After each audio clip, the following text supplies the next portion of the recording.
ابو سفیان رضی اللہ تعالیٰ عنہ نے فرمایا، جس مدت میں میرے اور رسول کریم صلی اللہ علیہ وآلہ وسلم کے درمیان صلح حدیبیہ کے مطابق تھی، میں سفر تجارت پر شام میں گیا ہوا تھا کہ حضور صلی اللہ علیہ وآلہ وسلم کا خط ہرقل کے پاس پہنچا۔ انہوں نے بیان کیا کہ حضرت وحیہ الکلبی رضی اللہ تعالیٰ عنہ وہ خط لائے تھے اور عظیم بصرہ کے حوالے کر دیا تھا اور ہرقل کے پاس اسی سے پہنچا تھا۔ ابو سفیان رضی اللہ تعالیٰ عنہ نے بیان کیا کہ ہرقل نے پوچھا، کیا ہمارے حدود سلطنت میں اس شخص کی قوم کے بھی کچھ لوگ ہیں جو نبی ہونے کا دعوے دار ہے؟ درباریوں نے بتایا کہ جی ہاں، موجود ہیں۔ ابو سفیان رضی اللہ تعالیٰ عنہ نے بیان کیا کہ پھر مجھے قریش کے چند دوسرے آدمیوں کے ساتھ بلایا گیا۔ ہم ہرقل کے دربار میں داخل ہوئے اور اس کے سامنے ہمیں بٹھا دیا گیا۔ اس نے پوچھا، تم لوگوں میں اس شخص سے زیادہ قریبی کون ہے جو نبی ہونے کا دعویٰ کرتا ہے؟ ابو سفیان رضی اللہ تعالیٰ عنہ نے بیان کیا کہ میں نے کہا، میں زیادہ قریب ہوں۔ اب درباریوں نے مجھے بادشاہ کے بالکل قریب بٹھا دیا اور میرے دوسرے ساتھیوں کو میرے پیچھے بٹھا دیا۔ اس کے بعد ترجمان کو بلایا اور اس سے ہرقل نے کہا کہ انہیں بتاؤ کہ میں اس شخص کے بارے میں تم سے کچھ سوالات کروں گا جو نبی ہونے کا دعوے دار ہے۔ اگر یہ یعنی ابو سفیان رضی اللہ تعالیٰ عنہ جھوٹ بولے تو تم اس کے جھوٹ کو ظاہر کر دینا۔ ابو سفیان رضی اللہ تعالیٰ عنہ کا بیان تھا کہ اللہ کی قسم، اگر مجھے اس کا خوف نہ ہوتا کہ میرے ساتھی کہیں میرے متعلق جھوٹ بولنا نقل نہ کرتے تو میں حضرت صلی اللہ علیہ وآلہ وسلم کے بارے میں ضرور جھوٹ بولتا۔ پھر ہرقل نے اپنے ترجمان سے کہا کہ اس سے پوچھو کہ جس نے نبی ہونے کا دعویٰ کیا ہے وہ اپنے نسب میں کیسے ہیں؟ ابو سفیان رضی اللہ تعالیٰ عنہ نے بتلایا کہ ان کا نسب ہم میں بہت ہی عزت والا ہے۔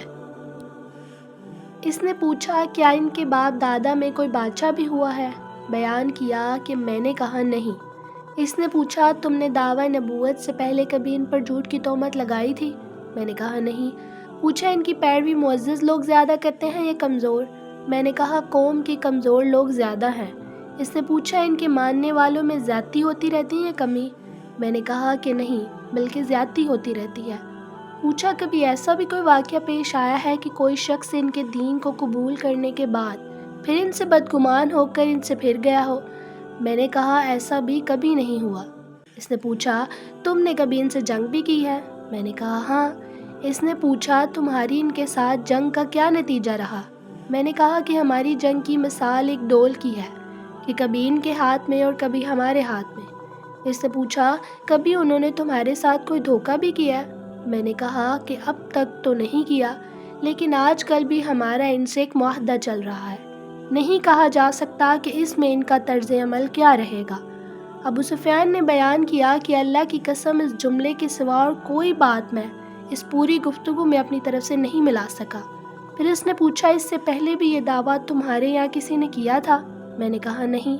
اس کے بعد ہرقل نے اپنے ترجمان سے کہا کہ اس سے کہو کہ میں نے تم سے نبی کے نسب کے بارے میں پوچھا تو تم نے بتایا کہ وہ تم لوگوں میں باعزت اور اونچے نسب کے سمجھے جاتے ہیں۔ انبیاء کا بھی یہی حال ہے، ان کی باسط ہمیشہ قوم کے صاحب حسب و نسب خاندان میں ہوتی ہے، اور میں نے تم سے پوچھا تھا کہ کیا کوئی ان کے باپ دادوں میں بادشاہ گزرا ہے تو تم نے اس کا انکار کیا۔ میں اس سے اس فیصلے پر پہنچا کہ اگر ان کے باپ دادوں میں کوئی بادشاہ گزرا ہوتا تو ممکن تھا کہ وہ اپنی خاندانی سلطنت کو اس طرح واپس لینا چاہتے ہوں۔ اور میں نے تم سے ان کی تباہ کرنے والوں کے متعلق پوچھا کہ آیا وہ قوم کے کمزور لوگ ہیں یا اشراف؟ تو تم نے بتایا کہ کمزور لوگ ان کی پیروی کرنے والوں میں زیادہ ہیں۔ یہی طبقہ ہمیشہ سے انبیاء کی اتباع کرتا رہا ہے۔ اور میں نے تم سے پوچھا تھا کہ کیا تم نے دعویٰ نبوت سے پہلے ان پر جھوٹ کا کبھی شبہ کیا تھا؟ تو تم نے اس کا بھی انکار کیا۔ میں نے اس سے یہ سمجھا کہ جس شخص نے لوگوں کے معاملے میں کبھی جھوٹ نہ بولا ہو وہ اللہ کے معاملے میں کس طرح جھوٹ بول دے گا۔ اور میں نے تم سے پوچھا تھا کہ ان کے دین کو قبول کرنے کے بعد پھر ان سے بدگمان ہو کر کوئی شخص ان کے دین سے کبھی پھرا بھی ہے؟ تو تم نے اس کا بھی انکار کیا۔ ایمان کا یہی اثر ہوتا ہے جب وہ دل کی گہرائیوں میں اتر جائے۔ میں نے تم سے پوچھا تھا کہ ان کے ماننے والوں کی تعداد بڑھتی ہے یا کم ہوتی ہے؟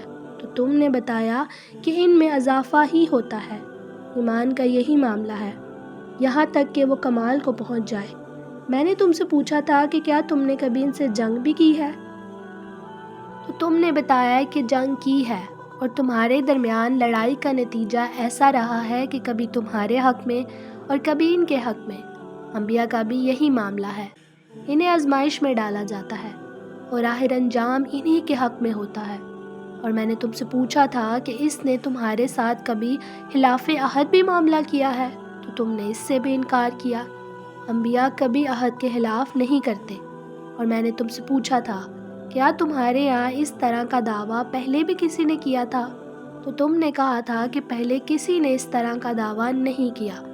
میں اس سے اس فیصلے پر پہنچا کہ اگر کسی نے تمہارے یہاں اس سے پہلے اس طرح کا دعویٰ کیا ہوتا تو یہ کہا جا سکتا تھا کہ یہ بھی اسی کی نقل کر رہے ہیں۔ بیان کیا۔ پھر ہرقل نے پوچھا وہ تمہیں کن چیزوں کا حکم دیتے ہیں؟ میں نے کہا نماز، زکوٰۃ، صلہ رحمی اور پاک دامنی کا۔ آخر اس نے کہا کہ جو کچھ تم نے بتایا اگر وہ صحیح ہے تو یقیناً وہ نبی ہے، اور اس کا علم تو مجھے بھی تھا کہ ان کی نبوت کا زمانہ قریب ہے، لیکن یہ خیال نہ تھا کہ وہ تمہاری قوم میں ہوں گے۔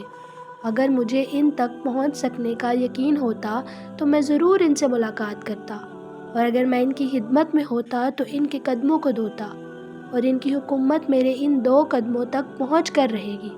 ابو سفیان رضی اللہ تعالیٰ عنہ نے بیان کیا کہ پھر اس نے رسول اللہ صلی اللہ علیہ وآلہ وسلم کا خط منگوایا اور اسے پڑھا۔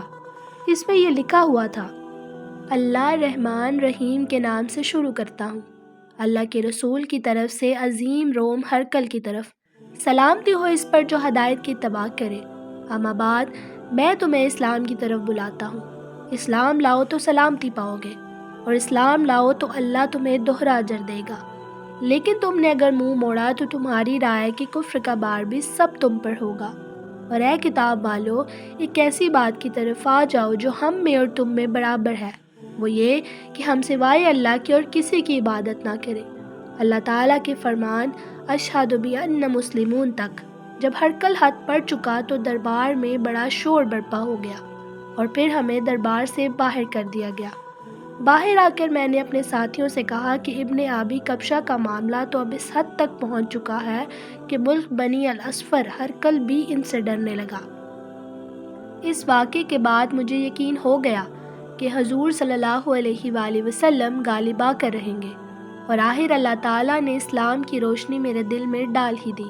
زہری نے کہا کہ پھر ہرقل نے روم کے سرداروں کو بلا کر ایک خاص کمرے میں جمع کیا، پھر ان سے کہا اے رومیوں، کیا تم ہمیشہ کے لیے اپنی فلاح اور بھلائی چاہتے ہو اور یہ کہ تمہارا ملک تمہارے ہی ہاتھ میں رہے؟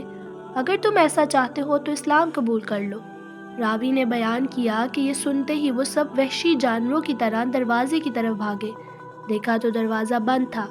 پھر ہرقل نے سب کو اپنے پاس بلایا کہ انہیں میرے پاس لاؤ، اور ان سے کہا کہ میں نے تو تمہیں آزمایا تھا کہ تم اپنے دین میں کتنے پختہ ہو۔